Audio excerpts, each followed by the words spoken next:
As 4 piores profecias do Apocalipse.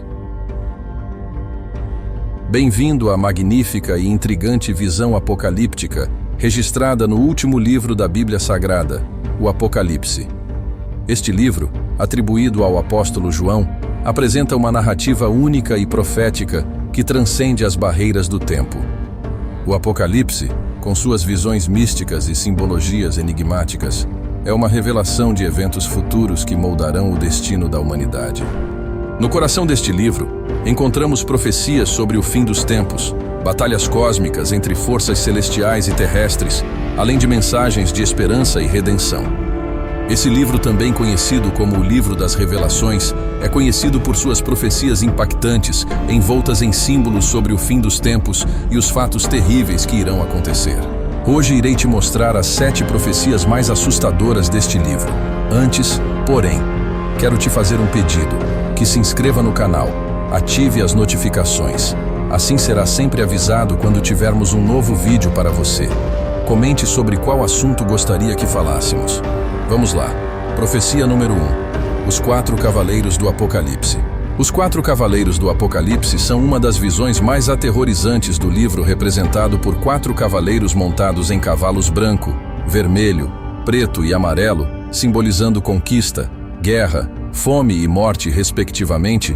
Eles simbolizam os juízos de Deus sobre a face da terra.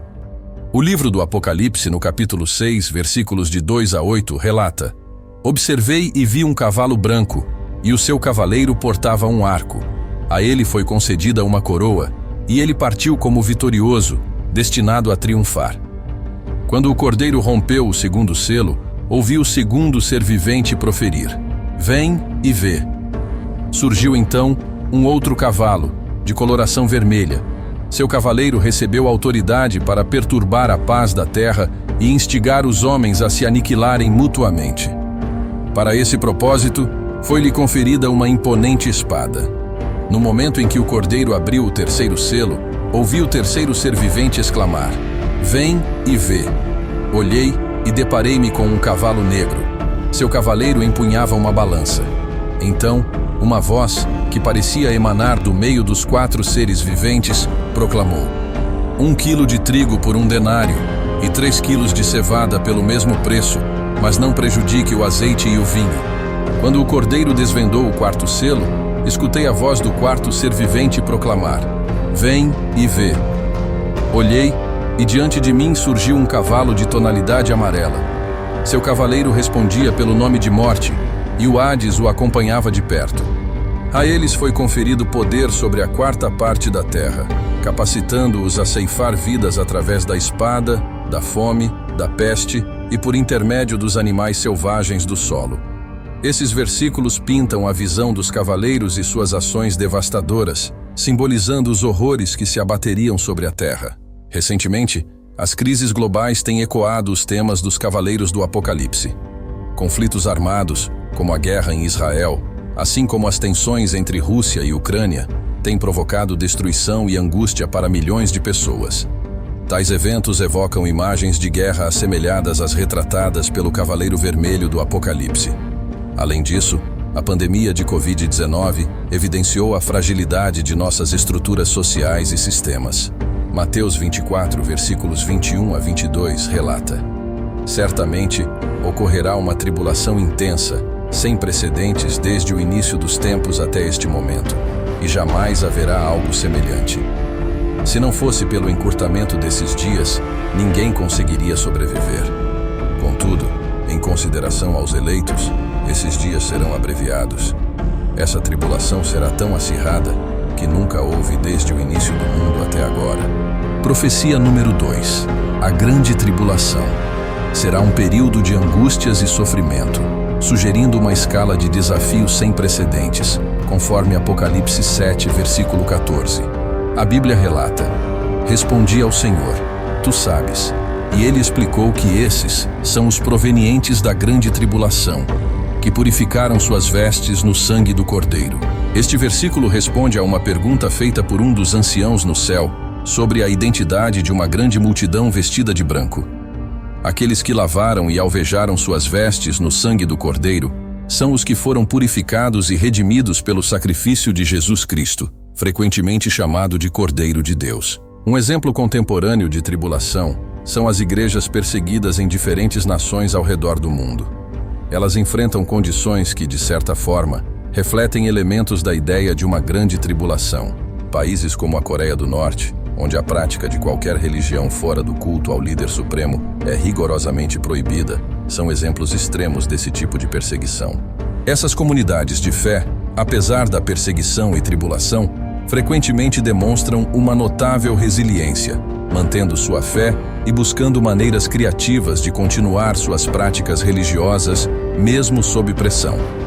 A perseguição enfrentada por essas igrejas oferece uma visão do que pode ser a grande tribulação número 3. Profecia número 3. As 7 taças da ira divina. As 7 taças da ira divina compõem uma série de castigos divinos relatados no livro do Apocalipse, presente no Novo Testamento da Bíblia. Elas são derramadas por 7 anjos sobre a terra como parte dos eventos finais que antecedem o Apocalipse e o julgamento final.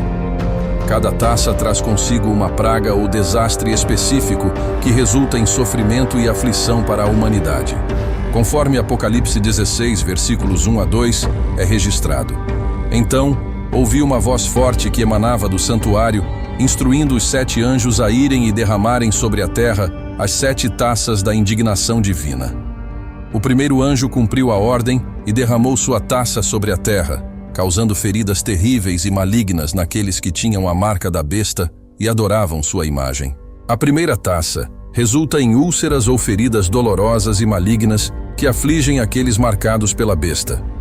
Algumas interpretações sugerem que pandemias ou problemas de saúde globais podem ser simbolicamente associados às úlceras malignas mencionadas na primeira taça. Na segunda taça, os mares e rios se transformam em sangue, levando à morte de criaturas marinhas e contaminando a água.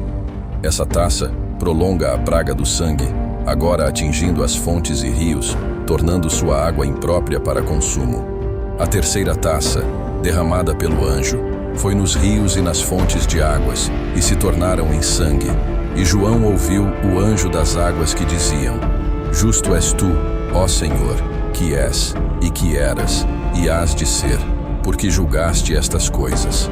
A quarta taça provoca uma queima intensa e calor solar, causando sofrimento aos seres humanos pela exposição ao calor extremo.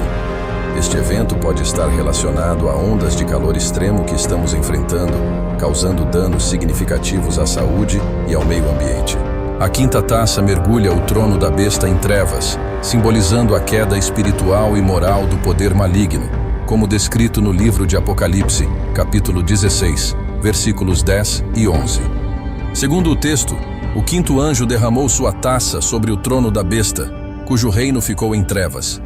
A agonia foi tão intensa que as pessoas mordiam suas próprias línguas e blasfemavam contra o Deus dos céus devido às dores e feridas, embora se recusassem a se arrepender das obras que tinham praticado.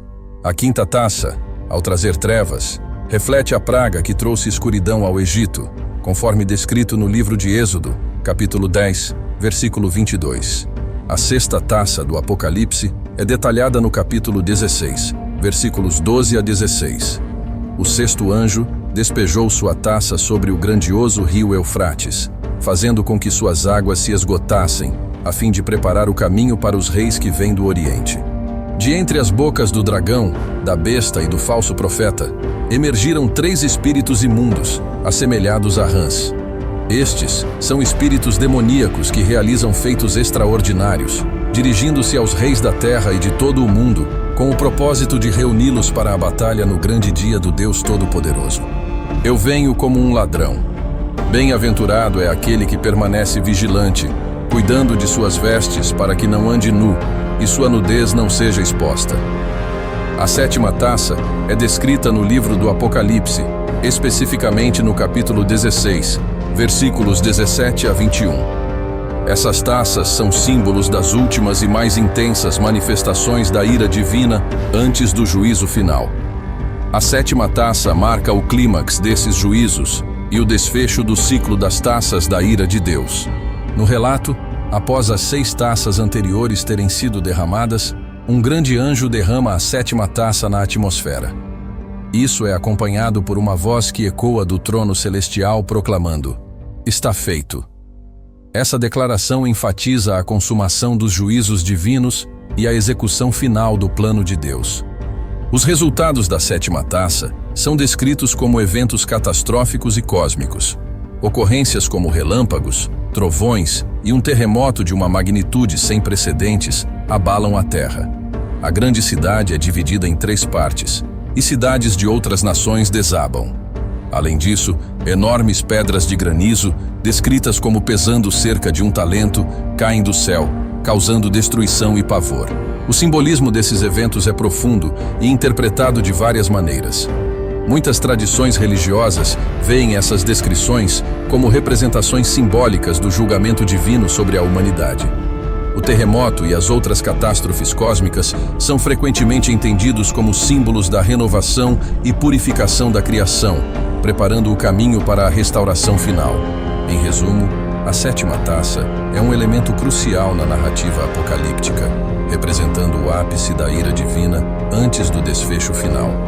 Ela simboliza a consumação do propósito divino, recordando a humanidade da soberania de Deus e da necessidade de viver em conformidade com os princípios divinos. Profecia número 4. A marca da besta. Há quem considere que esta marca possa ser literal, como um símbolo físico imposto às pessoas, enquanto outros a enxergam de forma mais simbólica, representando uma escolha espiritual de lealdade ao sistema maligno do Anticristo. Apocalipse 13, versículos 16 e 17. Nos informa que a todos, pequenos e grandes, ricos e pobres, livres e servos, será imposto um sinal na mão direita ou na testa, de modo que ninguém poderá comprar ou vender sem ter o sinal, o nome da besta ou o número do seu nome. Este versículo é frequentemente mencionado em conversas sobre a marca da besta, destacando a imposição da marca como um requisito para transações comerciais e uma forma de controle. Além disso, em Apocalipse 14, 9 e 10, é dito que o terceiro anjo seguiu-os, proclamando com voz forte: "Se alguém adorar a besta e a sua imagem, e receber o seu sinal na testa ou na mão, também este beberá do vinho da ira de Deus, que está preparado, puro, no cálice da sua ira, e será atormentado com fogo e enxofre diante dos santos anjos e do Cordeiro."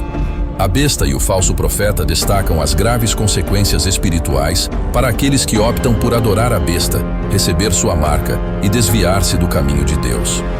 Nesta 4ª profecia, a besta e o falso profeta, apresentados no livro do Apocalipse, surgem como agentes do mal durante o juízo final. A besta, descrita como uma entidade poderosa e opressiva, busca subjugar a humanidade e é identificada pelo número 666, simbolizando corrupção e oposição a Deus, conforme mencionado em Apocalipse 13, verso 18.